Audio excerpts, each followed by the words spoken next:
Olá pessoal, estamos aqui para mais uma TV Abrasta e hoje nós vamos abordar um pouquinho a questão dos direitos dos pacientes com talassemia.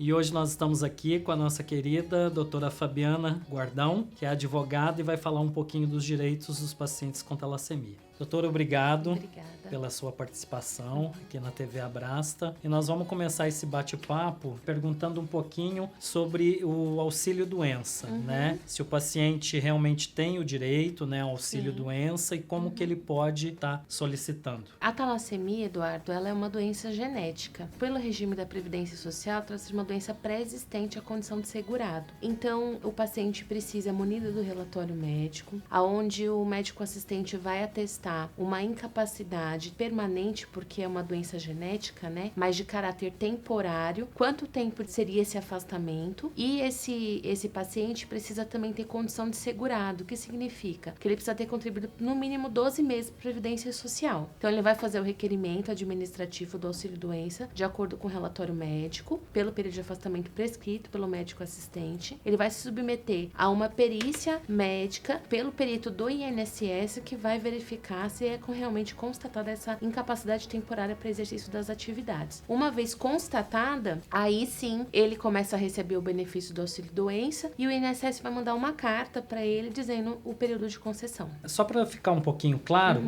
o auxílio-doença não seria o LOAS, né? Que o LOAS seria um outro benefício. Isso. Ou o LOAS estaria fora? É assim, se o beneficiário ele tem qualidade de segurado pro auxílio-doença, ou seja, ele está recolhendo, ele vai pleitear o auxílio-doença. O LOAS são para pessoas de baixa renda, então é uma outra condição, não tem ligação direta com a doença. Geralmente é uma questão social, de sentido de impossibilidade de prover financeiramente. A família realmente precisa desse auxílio, mas não diretamente ligada à doença. E outra coisa bastante interessante do regime da Previdência é que o segurado ele só pode ter ativo um benefício. Então, por exemplo, se ele recebeu o LOAS por uma questão social, ele não consegue receber o auxílio-doença. Ele precisa saber qual que é o enquadramento que se dá a isso, possivelmente no auxílio-doença, porque ele não vai se enquadrar no LOAS. Doutora Fabiana, ainda um pouquinho nesse contexto, né? Aposentadoria por invalidez. Gostaria que a senhora abordasse um pouco mais a fundo esse tema. Enquadraria na aposentadoria por invalidez, que seria realmente uma aposentadoria vitalícia, né? Digamos assim. Isso.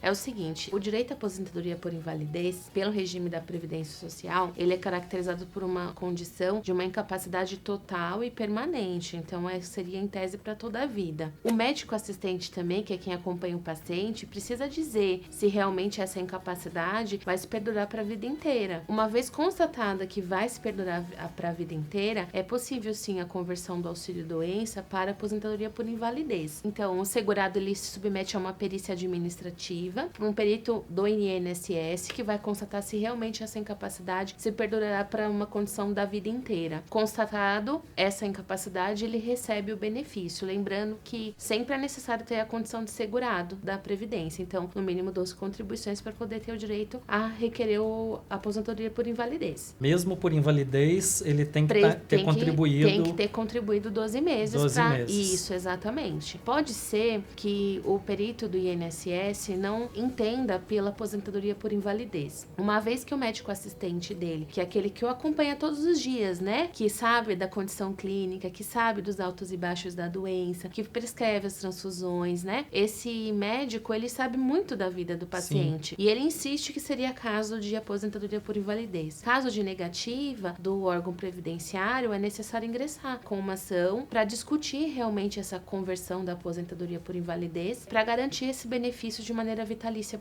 para esse paciente que está numa condição de incapacidade total. Doutora Fabiana, agora falando um pouquinho sobre as isenções fiscais e saques de FGTS, fundo de garantia, então englobando todo esse cenário, o que a senhora orienta os pacientes? Qual que é a melhor forma para eles estarem requerendo esses direitos, né? Como que se dá todo esse processo? Porque a gente sabe que é um processo às vezes complicado, né? E que muitos pacientes não conseguem estar requerendo esses direitos. direitos, né? Sabe, Eduardo, que uma coisa bastante interessante nas pesquisas que fiz, constatei que a legislação brasileira, ela utiliza um rol extraído de um anexo da lei da Previdência, de concessão de benefícios. E lá consta uma lista de doenças que seriam, em tese, consideradas graves, como, por exemplo, câncer, cardiopatia grave, cegueira, HIV, tuberculose, e a talassemia não consta nesse rol. Da mesma forma, a lei que dá isenção ao imposto de renda também não consta. Então, os pacientes com talassemia, né, que já nascem com essa doença genética, eles estão prejudicados de certa forma, Sim. porque é uma condição que perdura para a vida toda. É uma doença É uma grave. doença grave do ponto de vista médico, e esses pacientes não têm direito pela via administrativa à concessão. E aí surge um questionamento no sentido de que esse rol, ele é taxativo ou ele é exemplificativo?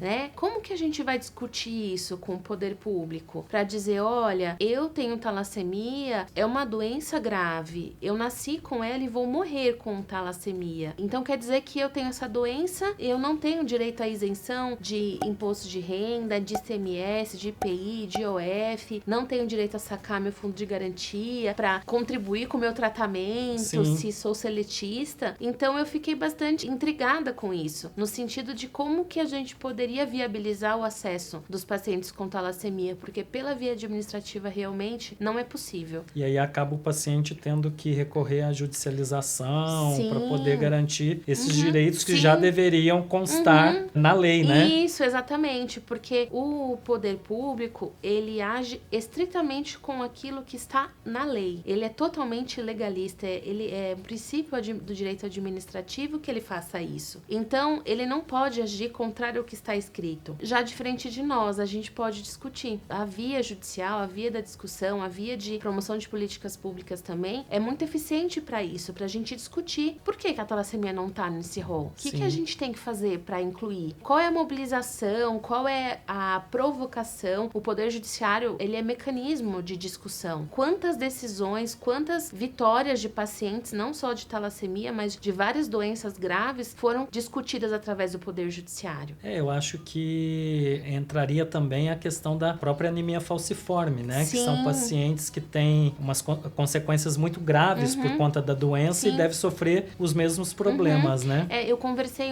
há dias atrás com um paciente e, no caso, a família requereu o LOAS, no caso de anemia falciforme, e eles conseguiram o benefício, né? A gente falou do LOAS um pouquinho, mesmo não constando nesse rol de doença grave, essa família conseguiu. Mas, assim, muitas vezes o que acontece com nós, isso é comum, a gente, na primeira negativa, a gente desiste, né? Exatamente. É muito trabalhoso, o poder público dá trabalho pra gente, é moroso, porque é muito cansativo você ficar horas esperando um protocolo, procedimentos que poderiam ser mais fáceis, né? Então é pra gente desistir mesmo. A gente tem que encontrar um caminho para que a gente consiga viabilizar o acesso de forma rápida e eficaz. Exatamente. Né? Então, doutora, quais as garantias no trabalho para pacientes com talassemia? Porque a gente sabe que ele tem que se ausentar, né, para consultas, transfusões de sangue, né? E isso acaba acarretando possíveis problemas no trabalho. Eduardo, essa questão do paciente com talassemia, a primeira coisa que precisa ser analisada é uma doença pré-existente, o paciente nasceu com essa doença, então ele foi contratado com ela. Então o empregador, ele tem pleno conhecimento de que o seu funcionário tem aquela doença, até mesmo porque ele é submetido no momento da contratação ao exame admissional. Então ele sabe que o paciente tem essa doença. E é importante também o paciente não ocultar a informação,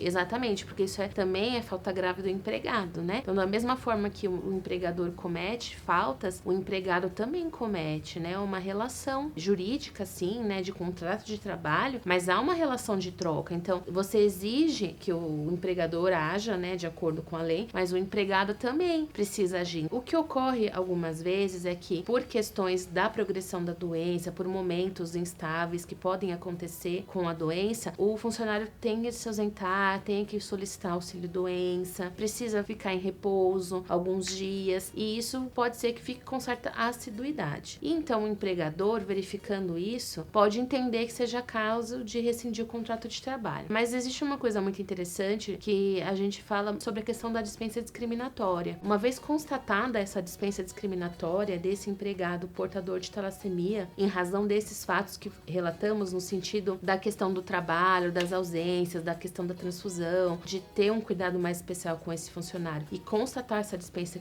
discriminatória, é possível sim rever e reintegrar esse funcionário, porque ele não pode ser discriminado em razão da sua doença, né? A gente fala muito de inclusão no ambiente de trabalho, não só de pessoas com uma doença assim crônica, né, já adquirida, mas com pessoas com deficiências e tudo. Então a gente precisa discutir, né, essa discriminação. A gente tem às vezes até relatos de pacientes que se ausentaram por algum problema clínico 2-3 meses, entrou no INSS, né, e depois retorna ao trabalho e fica lá 15 dias, 20 e são demitidos, né? O que acontece, por a talassemia ser uma doença pré-existente, ela não configura nexo causal com o trabalho. Então, não é possível configurar que quando o paciente retorna desse afastamento, seja configurado o período de estabilidade, porque não é uma doença adquirida no ambiente de trabalho, como, por exemplo, doenças profissionais no sentido de lesão por esforço repetitivo, coisas que demandam esforço e tudo. Então, não é possível. A via, realmente, para discutir é se constatada a questão discriminatória. Mais uma vez, doutora Fabiana, a gente gostaria de agradecer a sua participação aqui no TV Abrasta. E se você gostou do nosso vídeo, deixe o seu like e o seu comentário. Se inscreva no canal da Abrasta. Até o próximo vídeo.